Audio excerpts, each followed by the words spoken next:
Hello, I'm Maddie, and today I've come to the park to ride my bike. Have you learned how to ride a bike? Now, they say once you've learned, you never forget. But do you know how a bike works? Let's find out.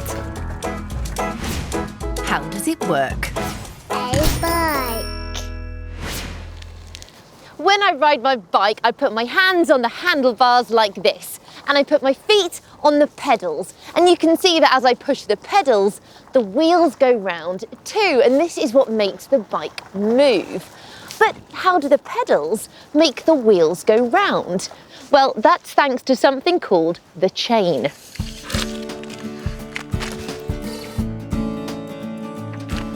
The chain is this large metal loop here.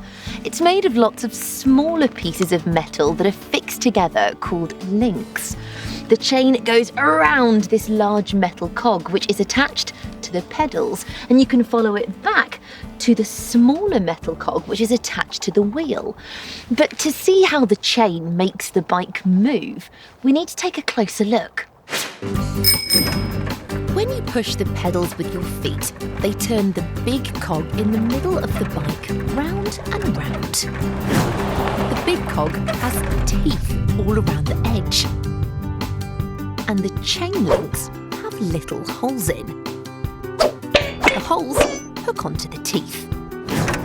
When the pedals turn the big cog, the teeth pull the chain around too.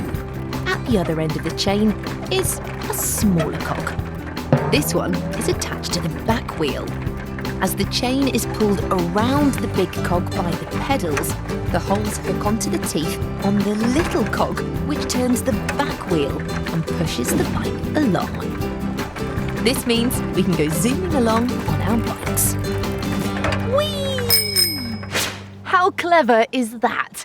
I don't know about you, but I want to see all of that going on for real. So I'm going to go on another ride on my bike. But so you can see the chain working close up in action, I've got my special little camera here. Let's attach it to the bike. Let's go.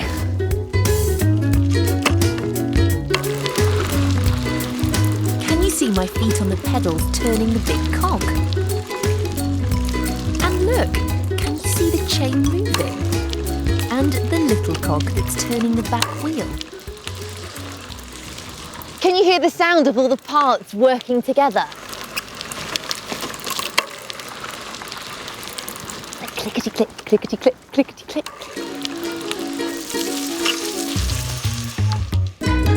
Brilliant! I love riding my bike. But what about the front wheel? The front wheel isn't attached to a chain, so how does it move? As the back wheel turns on the ground, the front wheel gets pushed along too. So even though it's not attached to the chain, it still turns. And of course the front wheel has another very important job. Can you guess what it is? Well, the front wheel is attached to the handlebars. And if I turn the handlebars one way, like this, the front wheel follows. And if I turn them the other way, the front wheel goes the same way and the bike goes that way too. The front wheel steers the bike, making sure I can stay safe and not bump into things.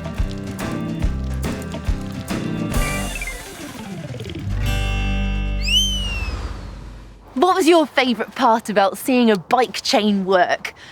I liked seeing the cogs moving. Do you remember what you call this bit of the bike? The long piece that loops around the cog? Yes, that's it. It's called the bike chain. Did you hear the sounds all the parts of the bike made when I was riding?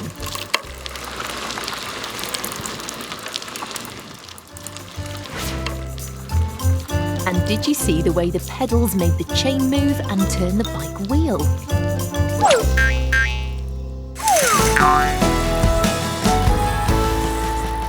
So the next time you ride your bike or see someone else riding theirs, you'll know just how it works.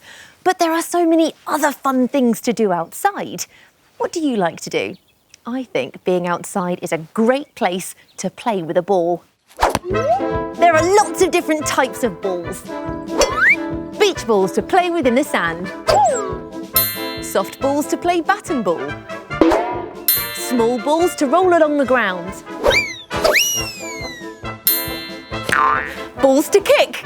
But one of my favourite games is catch. And all you need for that is a tennis ball. Tennis balls can be all sorts of different colours and they're nice and fluffy. But do you know how a tennis ball is made? Let's find out. How is it made? A tennis ball. The life of a tennis ball starts here, in a tennis ball factory. They make thousands of tennis balls here and they come in all sorts of different colours. There are orange ones, pink ones, green ones, and of course, my favourite, yellow and red ones. I'm going to show you where it all starts. This is a big block of rubber. And rubber is a stretchy material that's used to make lots of different things, like the tyres on a bicycle, the sole of your shoe, or even a tennis ball.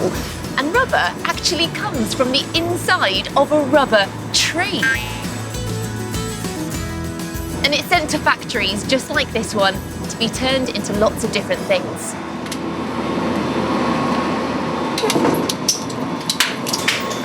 When that big block of rubber gets put on this hot rolling machine, it turns black. But how does that become a tennis ball? This is Andy.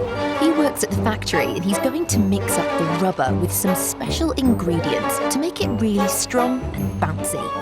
It makes lots of dust. It's like it's snowing inside.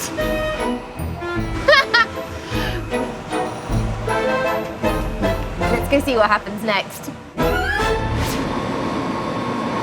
Andy's now adding his special ingredients to the black rubber. It makes it stretchy, like dough. It's a bit noisy, isn't it?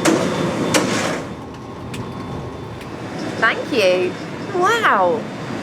So this is what it looks like once it comes off the machine. Doesn't look much like a ball yet, does it?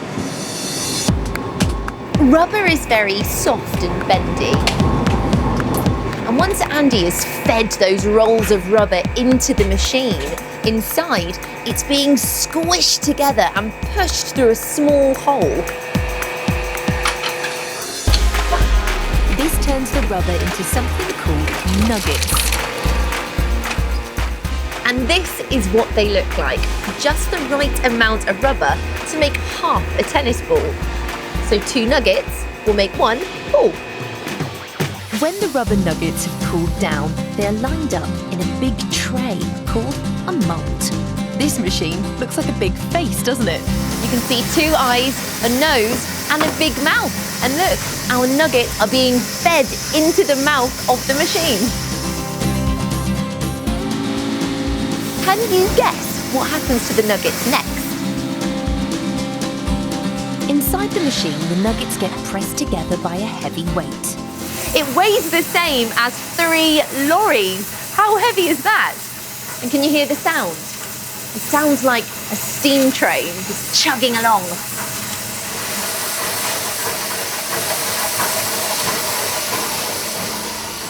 Let's see what all that weight on the mould has done to the rubber nuggets.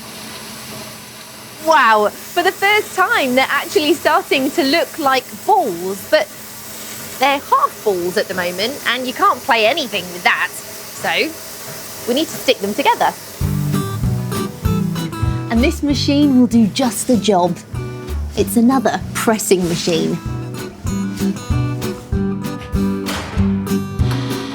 As the machine heats the balls, it makes the rubber soft and sticky so that the 2 sides are glued together. Look, here we have our tennis ball. Look how bouncy it is. Do you think it's finished? Not quite. There's one final step, and that is its brightly coloured fuzzy coat. And this is where they put their coats on. The coats arrive at the factory like this, in 2 pieces of material. It feels all fuzzy. Do you know what animal this material comes from? Well, I brought a special camera with me. It's like a microscope, which makes really small things look really big. Let's use it on our fuzzy material to see if it can help you guess what animal this comes from. Whoa, look at that! You can see every tiny part of the cloth, and those little stringy bits are called fibres, and they help the ball to fly through the air. Ah, I think I've seen something like this before. Have you guessed the animal? Yep, it's a sheep. This material comes from wool, which you get from a sheep's coat. Our ball has now been covered in glue and it's time to put its woolly coat on. The coat comes in 2 pieces and they fit together rather like a jigsaw.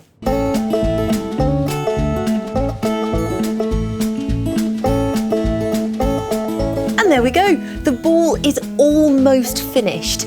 But the glue around the edges is still quite rough and we want it to be nice and smooth, so it needs to go into the last machine. The balls go into the final press, which melts the glue and makes it smooth. And here we have our finished ball. The glue is smooth and flat and that fuzzy material is all soft and fluffy. Now it's time to play with it. What was your favourite part of making a tennis ball? Can you remember what tennis balls are made of? That's right, rubber. And it comes from inside a rubber tree.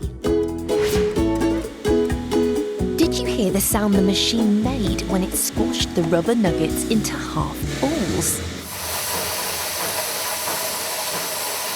It sounded like a steam train. And did you see what the cloth on the tennis ball looked like when we filmed it with my special camera? Look at all those fluffy little fibres. They come from a sheep's woolly coat.